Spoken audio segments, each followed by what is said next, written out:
O conceito de área contaminada, ele varia bastante. Se você buscar alguns autores, você vai ver que eles classificam uma área contaminada como qualquer área que tenha algum elemento estranho inserido pelo homem, estranho à área ali, seja um contaminante orgânico, um metal, alguma coisa assim.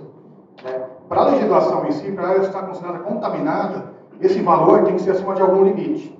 Existe um limiar ali, né? Não é uma coisa tão filosófica, qualquer coisa que alterou, não. Está contaminado acima de algum limite. Então é um padrão de comparação. A CONAMA, por exemplo, tem os limites, tem uma lista no anexo da CONAMA ali, e cada elemento está listado ali, cada substância, você tem que seguir aquela lista. E aí sim, aí você tem áreas que são contaminadas pelo próprio processo produtivo da empresa, né? Então, você está trabalhando, a empresa está contaminando ao mesmo tempo. Então, você tem que atuar no processo da empresa, né? Isso acontece bastante. Mas tem muitas áreas que eu acho que até a maioria, que é o contrário, né? O processo no passado contaminou a área e agora eles estão tentando recuperar essa área que foi contaminada. Por exemplo, tem um produto químico que já foi proibido, PCB, então assim, você nem pode usar mais. Né? Mas as pessoas que estão trabalhando naquela área estão expostas a essas substâncias porque elas estão no meio ambiente ali. Bom, começando no mais básico aqui, eu tenho um corte aqui, uma seção, que está mostrando para a gente uma coisa que a gente chama de aquífero. O que é um aquífero? É uma rocha, um solo com capacidade de armazenar e transmitir água. Então é onde fica a água subterrânea. Então nesse caso aqui a gente tem uma seção, a gente chama o limite da água subterrânea aqui de nível d'água, e a superfície potenciométrica. Tá? Geralmente, essa água subterrânea ela tem uma zona de descarga, geralmente são rios e lagos, como está no desenho aqui. Ela vai do maior potencial aqui para o menor potencial, né? Então a água subterrânea caminharia nesse sentido e descarregaria no rio ou no lago. Então a gente pensando mais na frente já, uma contaminação que atinge essa região aqui, ela pode chegar nesse rio. Né? É um risco possível. Aí a gente divide o nosso perfil dentro do aquífero ainda, como zona saturada, que seria onde eu estou com os poros 100% preenchidos por água, por isso é zona saturada, e acima dela a zona não saturada. Eu tenho alguma coisa de água ainda, mas não tenho os poros 100% preenchidos. A franja capilar é uma zona intermediária aqui, onde a água sobe por capilaridade. Aí, a gente complicando um pouquinho mais, aqui é um bloco diagrama, mostrando tipos de aquífero. A gente pode classificar o aquífero pelo tipo de confinamento dele. Aquífero confinado, não confinado, semi-confinado. Aqui é um exemplo de um aquífero confinado e um aquífero livre. Então, o aquífero, como eu falei, é uma rocha que tem a capacidade de armazenar e transmitir água. Tá? A gente tem outras denominações, aquitarte, aquiclude, tá? Mas o aquífero em si ele tem que conseguir armazenar água e transmitir essa água. Então, por exemplo, essa camada de cima, amarelo claro, seria um aquífero, que eu chamo de aquífero livre. Por quê? Porque a superfície dele, que é essa linha pontilhada azul, ela está nesse aquífero. A gente pode classificar o aquífero pelo tipo de confinamento dele. Aquífero confinado, não confinado, semi-confinado. Aqui é um exemplo de um aquífero confinado e um aquífero livre. Então, o aquífero, como eu falei, é uma rocha que tem a capacidade de armazenar e transmitir água. Tá? A gente tem outras denominações, aquitarte, aquiclude, tá? Mas o aquífero em si ele tem que conseguir armazenar água e transmitir essa água. Então, por exemplo, essa camada de cima, amarelo claro, seria um aquífero, que eu chamo de aquífero livre. Por quê? Porque a superfície dele, que é essa linha pontilhada azul, ela está exposta à pressão atmosférica. Então não tem nada confinando ela, não tem nada recobrindo ela. Todo esse material mesmo, vamos imaginar que é uma areia, um material bem poroso, e a água chove aqui, se infiltra e alimenta esse aquífero. Então quando a gente tem um aquífero livre, um grande problema para a contaminação é que toda a área exposta dele é uma área de recarga. Qualquer lugar nessa região aqui onde uma contaminação cair, ela vai infiltrar e vai atingir o aquífero. Esse é um problema para a contaminação em aquíferos livres. Depois eu tenho duas camadas mais escuras aqui, um laranja mais escuro, e no meio eu tenho uma outra camada. Essas camadas mais escuras seriam camadas de menor permeabilidade. Então seria o que a gente chama de camadas confinantes. Tá? E depois no meio uma outra camada que seria como a de cima, uma camada mais porosa, pode ser uma areia, por exemplo. Ela está presa entre duas camadas. Então esse aquífero aqui embaixo que está preso é o tal do aquífero confinado. E aí tem outras questões interessantes aqui. Aqui tem um poço artesiano, a gente convencionou no mercado chamar poço artesiano, qualquer tipo de poço profundo. Né? O poço artesiano de fato é um poço que tem esse fenômeno do artesianismo. que é você furar e ele jorrar. Né? Sem você usar bomba, nada, você perfura e ele jorra para uma superfície. Por que ele jorra? Né? Porque imagina o seguinte, eu falei que esse é um aquífero confinado. Né? Uma chuva que cai aqui em cima, nessa região, não vai atingir esse aquífero de baixo, porque tem uma camada selante. Né? Vamos imaginar que essa camada é 100% impermeável. A gente vai ver que nem sempre é assim.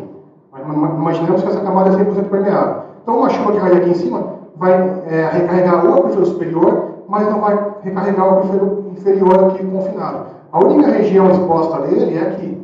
Então, essa é a zona de recarga do aquífero confinado. Então, quando a chuva cai aqui, ela recarrega o aquífero confinado.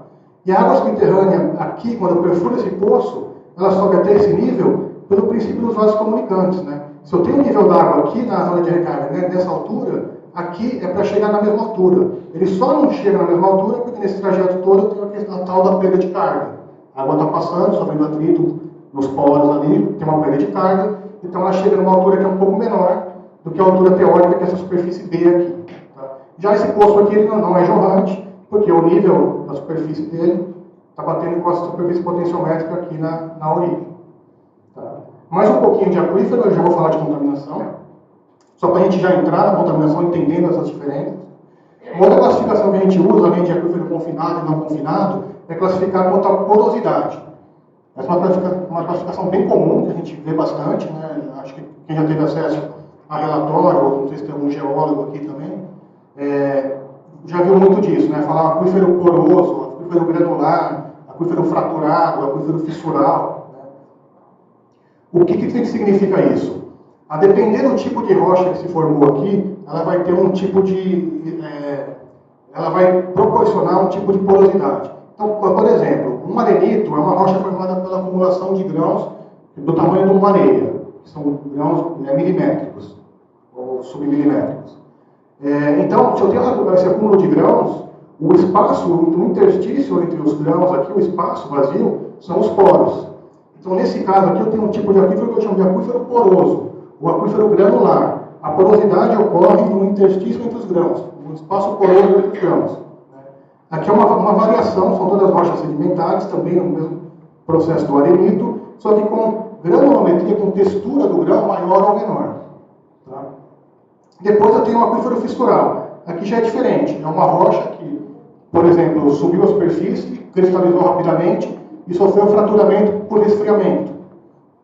Então ela tem umas fraturas, e nessas fraturas eu vou ter água subterrânea podendo se acumular. É uma porosidade de fratura, uma porosidade fissural. Por isso a gente chama de aquífero fissural. E por último, tem o tal do aquífero kárstico, que esse, assim, no imaginário popular, né, a gente fala, o que é um aquífero? É um rio subterrâneo? Não, ele não é um rio subterrâneo. Um aquífero, para vocês terem uma ideia, a água subterrânea num aquífero, ela vai andar em média metros por ano. Pode andar até centímetros por ano. Então é coisa de 1 metro por ano, 10 metros por ano, 20, 50, já é muito metros por ano. Nesse caso aqui, esse aqui é o rio subterrâneo, sim. Tá? São rochas carbonáticas, né, ou dolomíticas. Elas são dissolvidas, né, pela água da chuva, por exemplo, né, ácido carbônico, alguma coisa assim, e abrem esses dutos, né, que acabam virando depois as cavernas. Então aqui sim se formam verdadeiros rios subterrâneos com vazões equivalentes a de rio, e nesse caso aqui aquela ideia de um rio passando ali embaixo faz todo sentido. Tá? Mas na maioria dos casos, na maioria das vezes, por exemplo aqui no Rio de Janeiro, a gente vai encontrar muito caso de aquífero fissural, ou então um aquífero granular, só que não exatamente formado por uma rocha sedimentar. É um aquífero instalado no manto de alteração, que a gente chama de solo eluvial. É a rocha que foi alterada, perdeu alguns minerais, o espacinho daquele mineral virou um poro. Então você gera um monte de buraquinho ali, que são os poros de causados pelo intemperismo. Então é um aquífero instalado aqui no manto de alteração da própria rocha fissurada ali da rocha. Aqui mais um exemplo, só para mostrar tipos diferentes de rochas. Então eu tenho aqui vários tipos de rochas diferentes. Tem, por exemplo, o gneiss, que é uma rocha metamórfica. Eu tenho o granito e o basalto, que são rochas ígneas. Eu tenho rochas sedimentares, o calcário, o arenito. Eu tenho o que a gente chama de sedimentos inconsolidados, que são aluviões, coluviões. E por que é importante entender isso? Eu estou falando aqui de geologia, da formação do grão e tal. Porque justamente quando a gente cai naquela hora de tentar remediar a nossa área, ou tentar investigar a nossa área, as coisas não darem certo. Por quê? Você acha que uma contaminação que está num contexto desse aqui, será que ela vai agir da mesma forma num contexto desse? Para investigar um contexto desse, vai ser igual a investigar um contexto desse? Certamente que não. Então, se eu tentar investigar tudo da mesma forma, eu vou lá e faço um poço até 15 metros, outro poço até 15 metros, coloco 3 metros de filtro, faço o padrão convencional, talvez, para a minha área não funcione. Talvez funcione, talvez não funcione. Então, o conhecimento dessa geologia, e mais importante ainda, da hidrogeologia, é importante justamente para isso. E aí, assim, uma coisa que é importantíssima, que isso é muito negligenciado. Conhecendo o tipo de rocha que tem, você vai conhecer as possíveis estruturas que você vai encontrar. Não só conhecendo o tipo de rocha, mas observando em campo também. Por quê? Estruturas, sejam elas sedimentares ou metamórficas, elas são uma coisa que a gente chama de condicionantes de fluxo. Elas vão condicionar o fluxo subterrâneo. Vamos imaginar o seguinte, isso aqui é uma coisa que a gente chama de rocha sedimentar de estratificação. São camadas que foram depositadas uma sobre a outra, geralmente de forma horizontal, né? Então a gente tem esse aspecto aqui. E pode ter acontecido o seguinte, um período de maior energia de deposição, então grãos maiores estão depositando, seguidos de períodos de menor energia de deposição, grãos menores. Então eu vou ter camadas aqui que são mais arenosas, ou seja, mais permeáveis, e camadas que são menos permeáveis. Né? Então imagina a água subterrânea nesse contexto aqui. Ela vai ter uma facilidade muito maior de caminhar dentro de uma camada permeável do que de cruzar uma camada que é pouco permeável. Né?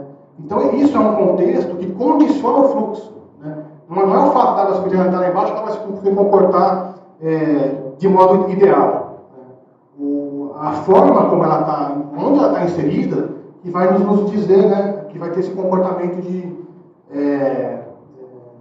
de condicionar o meu fluxo subterrâneo. Né? Eu coloquei alguns exemplos aqui, né, de estrutura sedimentar, estrutura metamórfica ali do lado, tá? Mas a ideia é essa, por exemplo, está formando camadas aqui, em que vai facilitar o fluxo numa direção, dificultar em outra. Isso vale para a água subterrânea, isso vale também para o contaminante. Mas aqui eu tenho dois blocos de diagrama, mostrando uma coisa que a gente chama de condutividade hidráulica. A condutividade hidráulica é mais ou menos a mesma coisa que a permeabilidade.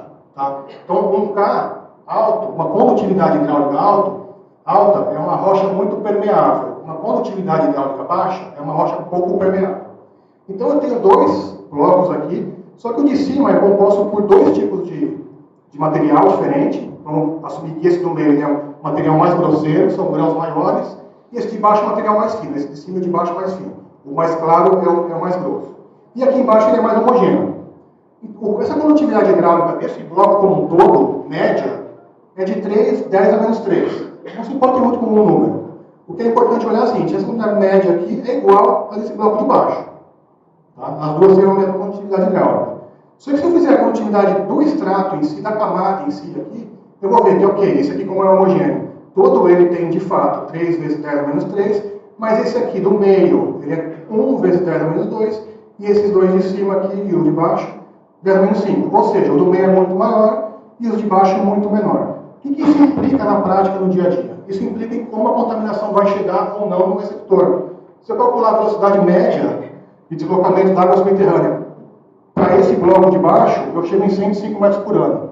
Se eu assumisse para esse bloco de cima a mesma média aqui para calcular a velocidade, eu estaria também em 105 metros por ano. Ao passo que a contaminação nesse trecho aqui, ela poderia estar caminhando a 350 metros por ano.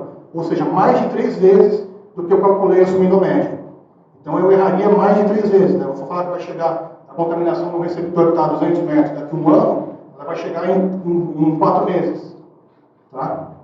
Então, por isso é importante. Aí a gente começa a pensar, né? Por que da alta resolução? A alta resolução, ela busca justamente encontrar isso daqui.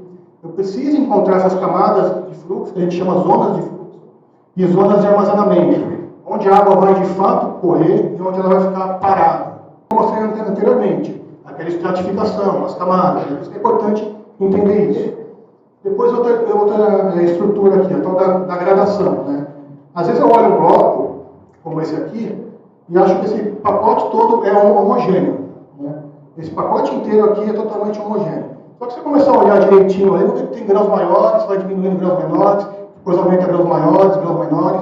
De novo, isso aqui é o que a gente chama de heterogeneidade. Né? E aí, se eu olhar aquele mesmo parâmetro que eu falei ali atrás, que é a condutividade hidráulica, ou seja, a permeabilidade da minha rocha, ao longo de toda essa seção, ao invés dela ser toda uniforme, como é de se imaginar, né, porque eu estou olhando um bloco que parece que é uniforme, ela varia aqui até 3 ordens de grandeza. Né? Ela vai de 10 a menos 5 a 10 a menos 8. Então, dentro do próprio bloco que eu imagino homogêneo, que eu penso que ele é homogêneo, eu tenho toda essa variação. E aí, o que vai acontecer aqui? Nesses pontos mais para a esquerda, ou seja, a menor permeabilidade, o contaminante vai ficar preso. E nesses pontos com maior permeabilidade, o contaminante vai andar. Né? Aqui eu tenho um meio que é homogêneo, e aqui também é homogêneo. Os grãos têm o mesmo tamanho. Mas se vocês olharem aqui, eu não tenho uma preferência na orientação dos grãos. Aqui eu tenho. Né? Então, vamos imaginar de novo. Uma água subterrânea. Ela vai ter uma facilidade muito maior em seguir nessa direção aqui, que ela não vai encontrar quase nada na frente dela, do que ela tentar cruzar de norte a sul aqui. Que ela vai bater em alguma coisa, vai ter que desviar, bater em alguma coisa. Então, essas estruturas que eu falei, essas estruturas são estruturas condicionantes de fluxo. A gente tem que entender isso na nossa área para conseguir entender como que a contaminação vai se comportar na nossa área. Uma ideia bem mais prática, um caso real. Isso aqui é um caso que eu fiz um estudo. A gente tinha um modelo conceitual inicial da nossa área desenvolvido dessa forma. Eu tinha aqui uma rocha só embaixo, um solo de alteração de rocha, e aqui um depósito terciário, tá? E em cima aterro.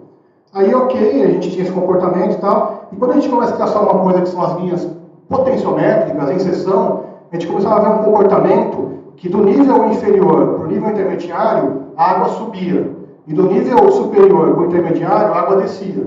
E só esse comportamento, só essa descrição geológica aqui, não explicava esse comportamento. Era um comportamento bem estranho.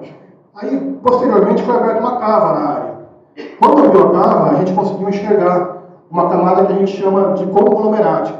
Seriam grãos bem grandes. Né? Só que na descrição inicial, a primeira vez que investigou com uma ferramenta que ela tem uma abertura muito pequena. E um grão desse aqui nunca vai entrar numa ferramenta daquela. Você crava ali, a ferramenta vai desviar ou não vai passar, ou vai quebrar isso aqui e passar no meio, ou vai desviar e não vai ver esses grãos desse tamanho.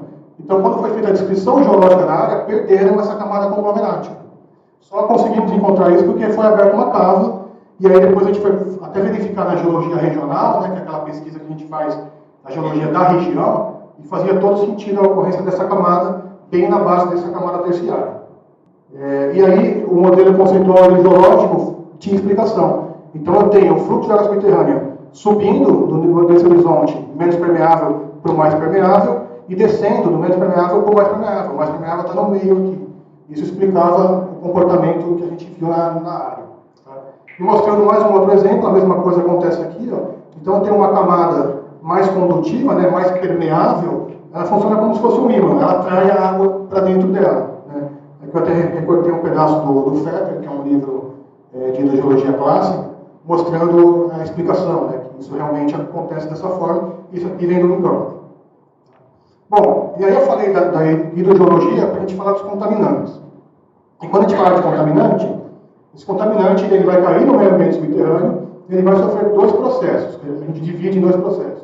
O processo de particionamento, que ele vai se dividir em fases, e o processo de transporte.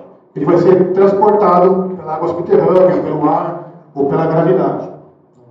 A gente tem aqui essas imagens que são bem clássicas, né? Uma primeira separação que a gente pode imaginar de contaminantes é pela densidade. Então a gente tem um cenário com um contaminante com densidade menor do que a água, que são os famosos Hell Nepples, né? E tem os contaminantes com densidade maior do que a água, que são os Deep Nepple. Tá? Num cenário em que o contaminante ele tem uma densidade menor do que a água, o que vai acontecer? Lembra que eu mostrei ali atrás, né? A gente tem no nosso aquífero a zona não saturada e a zona saturada. Na zona não saturada, o contaminante, o Hell Nepple, não vai encontrar resistência de água, né? Eu não tenho a água impedindo a passagem dele pelos poros. Então ele vai tender a migrar verticalmente. Né? Se for um meio que tem uma porosidade boa aqui, né? Ele vai migrar preferencialmente na vertical. Se ele encontrar estruturas, como eu mostrei ali atrás, aquelas estruturas, aquelas camadas, ele também pode sofrer um espalhamento vertical aqui. Né? Nesse caso aqui do Nepal aconteceu isso, mas nessa figura não tem essa representação. Mas imaginemos o seguinte, na zona não saturada, ele mergulha verticalmente. Atingindo o lençol freático, como ele tem uma densidade menor do que a água, ele vai tender a ficar flutuando no lençol freático. Ele não vai afundar no lençol freático. Já o contaminante, quando ele é mais denso, ele vai descendo verticalmente, encontrou uma camada menos permeável, no meu caso aqui, ele pode se espalhar, mas ele continua descendo enquanto nada barrar ele fisicamente. Encontrou a água para ele não é uma barreira física, ele tem uma densidade maior do que a água. Ele continua migrando. Ele só vai parar quando começar a encontrar camadas pouco permeáveis e ele vai se espalhando. Então a preocupação com esse tipo de contaminante é muito maior, porque investigar um contaminante como esse é muito mais difícil, né? Porque ele contamina uma espessura muito maior do aquífero. Aqui está mostrando uns detalhezinhos, mas vou mostrar uns outros slides de como ele se comporta em cada compartimento aqui, né? Na zona não saturada, na zona saturada, mas eu vou mostrar mais para frente. O que é o L-NEPO? Lá a gente não aquoso fase líquida, ou seja, é fase líquida não aquosa leve.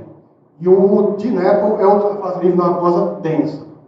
Alguns exemplos de contaminante leve: benzeno, tolueno, hidrocarbonetos de combustível. E alguns contaminantes que são mais densos, o PCE, o DCE, alguns PCBs. E aqui um exemplozinho, né? Então, um L-NEPO ficaria sobrenadante, se você colocar ele num copo d'água, e um DINEPO ficaria depositante dentro de um copo d'água. Aqui também a gente trabalha muito com misturas, né? Dificilmente você vai investigar uma área que tem só DINEPO ou só L-NEPO, por quê? O DINEPO, por exemplo, era usado como um desengraxante, o PCE era usado como um desengraxante. Então, ele estava lavando alguma coisa que tinha óleo, tinha hidrocarboneto. Então, quando você fura naquele ponto, você encontra algo sobrenadante e algo depositante. São as duas fases ali juntas. Aqui um videozinho do vazamento, um modelo conceitual, né? Você tem um tanque, você tem um vazamento e essa pluma se espalhando sobre o lençol. Por quê? Porque é uma pluma um produto mais leve do que a água. E aqui sim, um pouco mais de detalhes, né? O que eu falei, se ele encontra camadas, quando esse L-NEPO, mesmo sendo leve, ele vai descendo na zona não saturada, ou seja, onde não tem água, não tem um 100% dos poros perdidos por água. Ele vai descendo verticalmente pela gravidade. Ele encontra camadas menos permeáveis, ele vai fazendo essas piscinas de L-NEPO, que a gente chama, né? E vai gerando esse L-NEPO que fica preso aqui. Por todo o caminho que ele passa, ele gera o L-NEPO residual, que é aquele L-NEPO que não tem mobilidade. Ele é uma fase separada, né? Como o próprio conceito já diz, né? É uma fase líquida não aquosa, então é uma fase separada, só que ela não é móvel, por isso que ela chama residual. Atingindo aqui o lençol, ela começa a se espalhar. E isso é importante, né? A gente pensa que pluma de fase livre anda. Pluma de fase livre anda muito pouco. Ela só vai andar enquanto você tiver uma pressão aqui de cima, ou seja, quando você tiver vazamento aportando ali em cima, de forma a vencer a pressão de entrada nos poros. Então esse contaminante só vai vir mais para cá se entrar mais contaminante por cima e empurrar isso aqui e conseguir espalhar ele. A hora que cessa aqui em cima e a pluma atinge um certo tamanho ali, ela fica praticamente estável. Eu vou mostrar uma slide mais para frente aqui no monitoramento feito por 5 anos. Você vê que o tamanho da pluma não muda. O que vai mudar ao longo do tempo é a espessura. E vou explicar por que também. E aqui a distribuição dela na água subterrânea, né? Dessa pluma de L-NEPO na água subterrânea ao longo de todo o perfil. Então, na zona não saturada, eu vou ter um pouco de água, ainda aquela água peculiar, água meteórica, que a gente chama, aquela água que está infiltrando no perfil de solo. Eu vou ter os glóbulos, os gânglios de L-NEPO presos aqui, porque o L-NEPO ele é o não molhante, a água é o molhante, é o que está abraçando o L-NEPO. Então a água passa em volta do L-NEPO, o L-NEPO fica preso. Né? Chegando na franja capilar, eu tenho isso aqui maximizado, porque eu vou ter muito mais L-NEPO, que é o caso que eu tenho aqui, ainda tenho ar, né, que eu tenho bastante ar, e já na zona saturada em si eu já não tenho mais o L-NEPO, não tenho mais o ar. Né? Eu vou ter o L-NEPO, aqui mais embaixo pouco L-NEPO, na parte mais superficial aqui muito L-NEPO, que é a questão da saturação que a gente vai ver agora. E aí tem um conceito que surgiu aqui no Brasil recentemente, mas isso eu falei de novo, é do século passado, né? Que é você não investigar não investigar fase livre com posto de monitoramento. Na verdade não é fase livre, é L-NEPO. Não investigar NEPO ou L-NEPO com posto de monitoramento. Por quê? Porque nem sempre o L-NEPO aparece no poço. Eu posso ter o L-NEPO em 3 condições. Ele pode estar com a saturação maior que a saturação residual, nesses 2 casos. No primeiro caso, ele está móvel e migrando. Por quê? Aquele caso que eu falei. Eu tenho o L-NEPO entrando aqui no meu meio ambiente, empurrando o L-NEPO que estava aqui e forçando, vencendo a pressão de entrada nos poros. Então, só assim esse L-NEPO vai caminhar. Cessou isso daqui, eu não tenho mais essa pressão sendo exercida de forma que a frente da pluma do ionepo vence a pressão de entrada nos poros, ele para de andar, ele não anda mais. É um ionepo que a gente chama de móvel, mas ele não migra. Não tem perigo de chegar no rio, chegar no receptor, chegar no vizinho. Tá? Mas esses dois ionepos aqui eles são passíveis de extração por bombeamento. Ele está aparecendo no posto, significa que ele é móvel. Então eu consigo bombear. Aqui embaixo já não. Eu tenho um ionepo residual. Ainda é uma fase separada. Isso aqui é um problema gigantesco em remediação, que é o que sobra, na verdade. Né? Só que ele não aparece no poço, porque ele não tem a mobilidade. Ele está com a saturação menor que a saturação residual. Então ele não tem essa mobilidade. E aí a gente cai naquele famoso modelo antigo, que é o pancake model, né? O modelo de panqueca, e o modelo atual que a gente chama de modelo de equilíbrio vertical. Então quando a gente imaginava que aquela pluma de ionepo estava toda separadinha ali, distribuída, flutuando no lençol ali perfeitamente, né? Como uma camada sobrenadante perfeita, na verdade é uma mistura, que vai variando de saturação da superfície até a profundidade. Então vai aumentando a minha saturação e vai diminuindo a minha saturação. Saturação do quê? De ionepo, né? De ionepo. Então aqui um exemplo. Isso aqui a gente chama de barbatana de tubarão, né? Que é um formato clássico da distribuição do ionepo em subsolo. Ele começa com nada de ionepo ali em cima da franja capilar, vai aumentando até chegar uma saturação máxima aqui e depois vai diminuindo. Ou seja, nessa profundidade eu tenho uma saturação máxima. E vocês vejam que ela é extremamente baixa. Eu nunca vou ter os poros 100% ocupados por ionepo, porque a água é o fluido preferencial, a água é o fluido molhante, é o fluido que caminha. O ionepo é o fluido que vai ter dificuldade de caminhar. Aqui num cenário homogêneo e aqui num cenário de camadas distintas. Né? Você vai ter mais saturação nas camadas mais porosas e menos saturação nas camadas menos porosas. Aqui mostrando esse conceito que eu falei da molhabilidade. Né? A gente vê um menisco formando aqui, isso aqui é uma gota de ionepo, ou de ionepo, tá? Esse azulzinho do meio. Aqui em volta tem água. Então, água é o fluido molhante, é o fluido que está querendo abraçar o dinepo, vamos falar assim. Né? A gente tem uma briga de forças aqui, né? Tem uma pressão para cá e uma pressão para cá. A água ela vence essa briga e tenta abraçar. Às vezes ela até passa ao redor aqui, e eu fico com um gânglio de ionepo isolado e a água caminhando ao redor dele. Tá? Aqui um outro exemplo também, mostrando esse tipo de situação. Isso aqui é o vídeo de uma gravação de uma sonda com uma câmera. A câmera é minúscula, ele parece que é rápido, mas são 5 centímetros só. Vocês vão ver o gânglio do ionepo.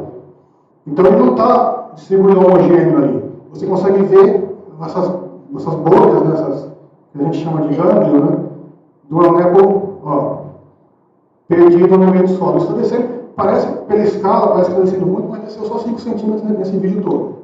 Então, um pedacinho assim, você vê um monte de bolinha de ionepo, você vai ter muito mais água ao redor ali, que é esse conceito da saturação. Eu não tenho um negócio perfeitinho ali. Vai aumentando a saturação, eu vou ter uma faixa que vou ter uma saturação máxima ali, vai ser 40%, 50%, 60%, depois ela vai diminuindo. Aqui é um conceito bem interessante, né? A gente fala remover todo o ionepo. Eu lembro que órgãos ambientais, eu trabalho em São Paulo, né? Então a CETESB me emitia lá. No começo, remover o ionepo em 60 dias. Depois passou para 180 dias, 6 meses.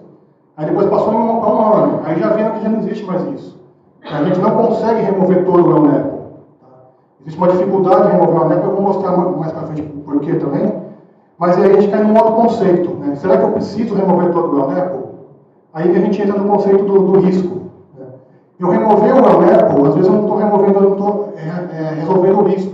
Porque, por exemplo, uma das substâncias no vazamento de gasolina, uma das substâncias mais problemáticas, que é a que vai dar mais risco, por ser mais volátil, por ter uma toxicidade extremamente alta, é o benzeno. Se eu reduzo só a massa do meu ionepo ali, mas a composição do meu ionepo continua sendo a mesma, eu não reduzo a concentração do meu benzeno naquela área. Vai continuar volatilizando, vai continuar gerando benzeno em fase de vapor ali, as pessoas vão inalar e vai continuar gerando risco. Ao passo que se eu reduzir a composição, mudar a composição, eu elimino o benzeno, por exemplo, fases livres muito antigas, né, ionepos muito antigos.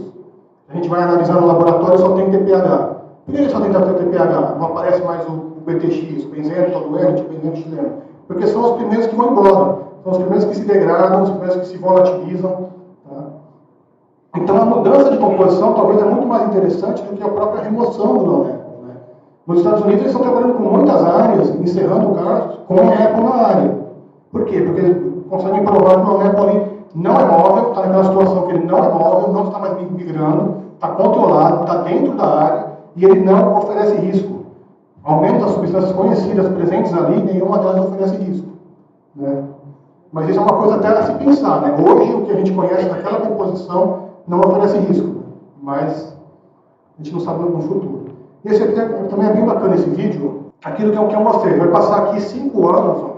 Isso aqui é a espessura, a cor é a espessura. Então, quanto mais vermelho aqui, mais espesso a medição do Euneco, mais roxo, mais fino. Então, a borda aqui é mais fina, o centro é mais espesso.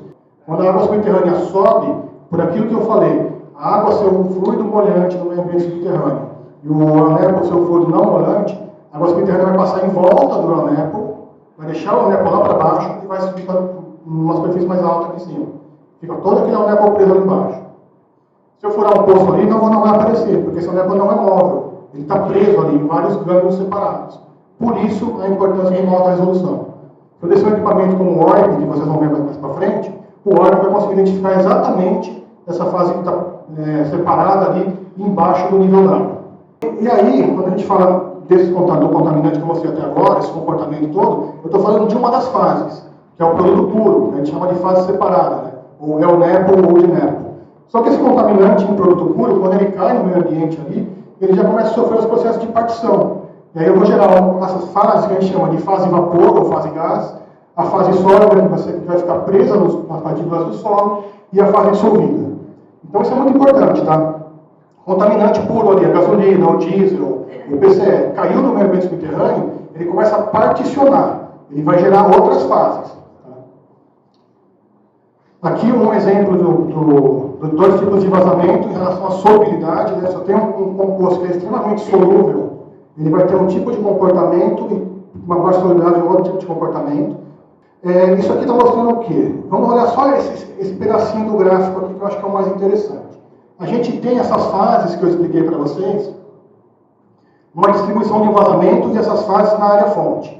Então eu tenho o anepo, aquele migrante lá, que a gente chama aqui de anepo drenável, esse pouquinho aqui em cima. Eu tenho tudo isso daqui de anepo residual, aquele que eu não tiro com bombeamento. Eu tenho isso daqui de massa sorvida, que está preso nas partículas de solo, também não vai sair com bombeamento. Eu tenho isso aqui só de fase dissolvida móvel, que vou conseguir remover com bombeamento. Eu tenho tudo isso daqui de fase dissolvida não móvel. Isso aqui o bombeamento não resolve nada. Tá? Então se a gente olhar aqui, ó, o que é passível de bombeamento é esse pedacinho e esse pedacinho. 20% de toda a contaminação que entrou no meio ambiente subterrâneo, eu só vou conseguir remover isso com uma bomba, com um LPE, que seja 20, 30, quando muito, 40%. Tá? Aqui o conceito do transporte de contaminantes. Então o contaminante ele caiu na água subterrânea, gasolina pura, caiu na água subterrânea, particionou. Uma fase vapor, uma fase fica mesmo separada ali, que é o tal do Euneco, uma parte fica na fase dissolvida. Essa fase dissolvida é o que vai ser transportada. Ela cai na água ali, essa de fato anda. Essa que vai andar junto com a água ali, vai andar alguns metros por ano. E aí você tem 4 processos principais. A gente chama de advecção. O que é advecção? É o caminhamento do contaminante junto com a água subterrânea. Então a água subterrânea caminhou 1 metro, o contaminante foi junto. Isso é a advecção. É o transporte meramente pelo transporte da água subterrânea. Tá? A dispersão, ele vai caminhar e vai se espalhar. Além do caminhamento da advectiva, ele também se espalha. Isso a gente chama de dispersão. A retardação, em vez de ele caminhar como era esperado, ele vai sofrer um processo de retardamento. Por quê? Por causa principalmente, uma coisa chamada sorção, tá? Que pode ser absorção e adsorção. Então, ele vai, todo contaminante orgânico, a grande maioria dos contaminantes orgânicos, vão andar sempre uma fração da velocidade da água subterrânea. Então, quando eu calculo a velocidade da água subterrânea, não quer dizer que o contaminante vai conseguir atingir aquela velocidade, aquela distância. Ele vai dar uma fração daquilo e eu consigo calcular isso também. Tá? E por último, a atenuação, que além de ele caminhar com a água, se dispersar, caminhar um pouco menos que a água para ficar absorvido, ficar preso no solo, ele também começa a se degradar por micro-organismos que tem no solo, alguma coisa assim. Tá? Por volatilização, por má dissolução, vários mecanismos de atenuação. Isso aqui mostrando a dispersão, isso aqui é só um conceito interessante, porque no ano passado a gente tinha, isso é legal falar, até que eu estou com gente do órgão ambiental, No passado a gente tinha um conceito de que a gente encontrava plumas muito largas, né? Ela saiu de um ponto e abria plumas muito largas, a gente atribuía isso a uma única fonte. A gente começou a ver com muito estudo, não eu pegando uma literatura especializada, com muito estudo, de que essa dispersão lateral ela é mínima. Então, quando a gente vê plumas muito largas, a gente tem que suspeitar de mais de uma origem. Dificilmente uma única fonte vai causar uma pluma muito larga. Não sei se ficou claro. Imagina uma pluma que vai abrindo assim. Isso era um pensamento passado. Uma única origem, aqui, um único ponto, por causa da dispersão, vai tirar uma pluma super larga. Mas a gente começa a ver que a dispersão lateral ela é mínima, né? Ela é quase nula. Então, quando você encontra uma pluma que é muito larga, possivelmente você tem mais de uma fonte gerando aquela pluma. E aqui esse aqui é mais interessante ainda. Por muito tempo, esses são dois livros de hidrogeologia que eu recomendo bastante para quem tiver interesse na área contaminada. Tá? Esse é o mais clássico, é o mais antigo. E esse aqui é o mais novo. Mas por muito tempo, um conceito que a gente chama, dentro da dispersão, a gente divide ela em dispersão mecânica e difusão. Por muito tempo, a gente negligenciou a difusão. O que é difusão? Todo mundo já tomou chá, né? Quando você põe o sachêzinho na água ali, você coloca e espera, mesmo que você não mexa, ela vai se espalhar. Você tem um gradiente de concentração, vai entrar em equilíbrio, né? A primeira lei de Fick, é o fenômeno que a gente chama de difusão. Tá? Por muito tempo, até no próprio livro do Fetter, que é um dos papas de hidrogeologia, considerava que a difusão, como fenômeno para água subterrânea, para contaminação, era desprezível, negligenciável. Né? Esse livro é um livro muito interessante, que traz conceitos muito mais novos, conceitos que foram estudados depois de muito bater a cabeça com remediação. O conceito desse livro é exatamente isso. Por que as remediações não funcionam? Aí eles foram lá e começaram a desmiuçar todos os problemas que aconteciam e começaram a entender o meio ambiente subterrâneo para entender por que a remediação não funciona. Né? E aí eles começaram a ver, né, que a dispersão transversal, como eu mostrei naquele outro vídeo, em particular é bastante limitada. E a difusão é um dos principais contribuintes para a dispersão longitudinal, normalmente observada no transporte de massa de solutos. Um aquário de vidro, a mesma coisa, só que agora a água vai entrar pela esquerda e vai sair pela direita. E aí você vai ter esse fluxo aqui, tá? Você vai ter camadas mais escuras, que são camadas de argila bentonítica, ou seja, extremamente impermeáveis, tá? Muito pouco permeáveis, quase impermeáveis, e camadas de areia, os mais claros, numa areia quartzosa. Então, camadas claras, muito permeáveis, e camadas escuras, pouco permeáveis. E aí ele vai ligar uma fonte, aqui ele vai simular uma contaminação, então do lado de cá, do lado esquerdo, ele vai ligar uma contaminação, é uma contaminação fluorescente, é um traçador para ele poder enxergar, então vai ficar um verde bem forte, no dia 1 até o dia 23. Vai aparecer uma contagem aqui embaixo, aquilo não é hora, aquilo é dia, tá? Vocês reparem, no dia 1 ao 23 está ligado, no dia 23 ele desliga. A gente vai ver o comportamento disso dentro desse aquário, pode ligar. Então, camadas mais escuras, você está parando para ver, ó, essa do meio, a A, aqui, a B, a C e a D.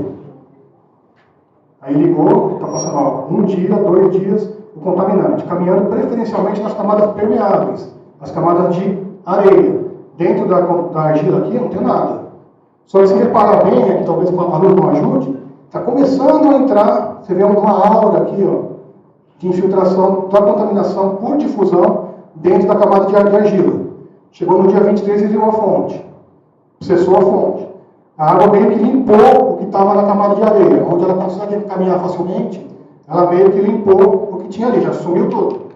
E a difusão reversa, que a gente chama back diffusion, ocorre a camada de argila agora fornecendo contaminação para água subterrânea. Então, por que é importante uma alta resolução? Por que é importante investigar nesse nível de detalhe?